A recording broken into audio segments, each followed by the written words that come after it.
I'm starting to think that the internet might not be a totally unalloyed good thing for society. Yeah. You guys know what this is, right? It's a Rorschach test, or the inkblot test. Same difference. Psychologists use it, or at least used to use it in days of yore, to better understand how your brain worked and what was bothering you at any time. So, if you saw a butterfly in the image I just showed you, it meant you felt light and airy. And if you saw a boiling pit of fire, it meant you were angry, or hot, or something. Sidebar, I am not, technically speaking, a psychologist. You may have caught on to that. Which brings me to the death of Jeffrey Epstein. Yes, I know, not the best segue, but you try to find an easy way into talking about this subject. There aren't any. I tried.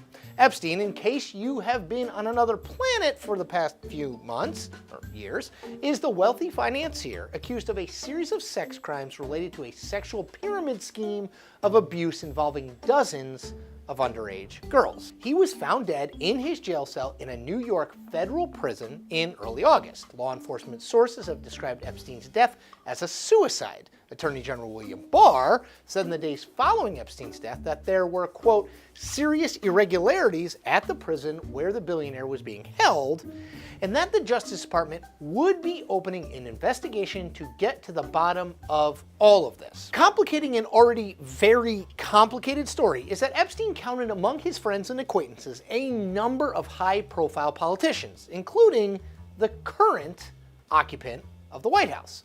So private citizen Donald Trump hosted Epstein at his Mar-a-Lago resort in the 1990s.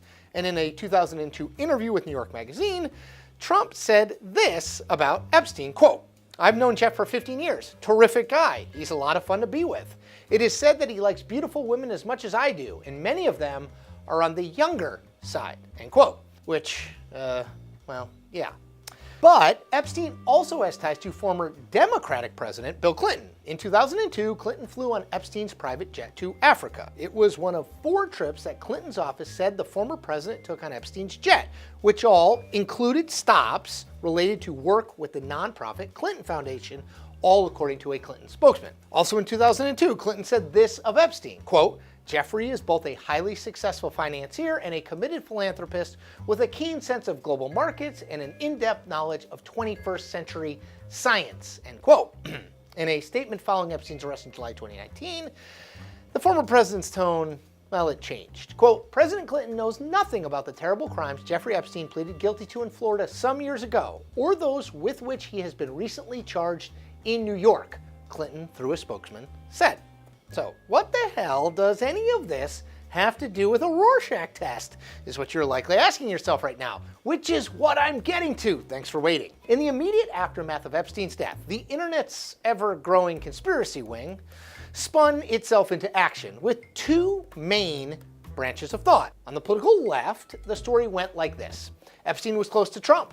Trump's former labor secretary, Alexander Acosta, agreed to a plea deal for Epstein in Florida back in 2007 that allowed the financier to avoid prosecution and spend just over 1 year in jail. Epstein was murdered because of what he knew about Trump. Now, on the political right, the story went like this. Epstein was closer to Bill Clinton than was publicly known.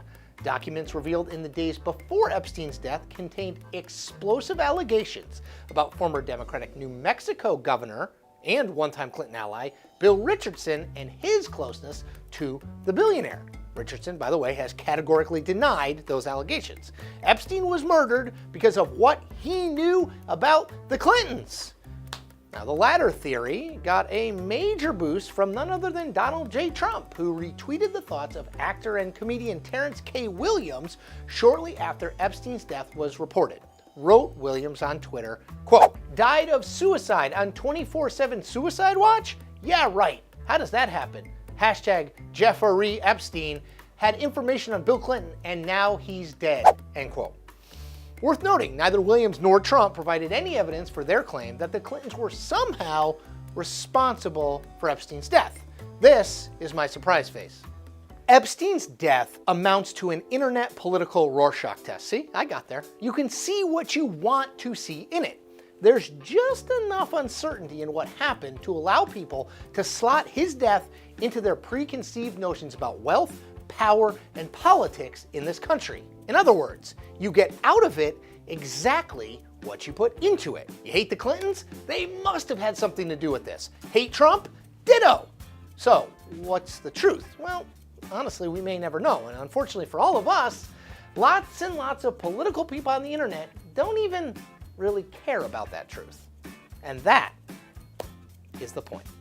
We make new Point episodes every Tuesday and Thursday. Check them all out.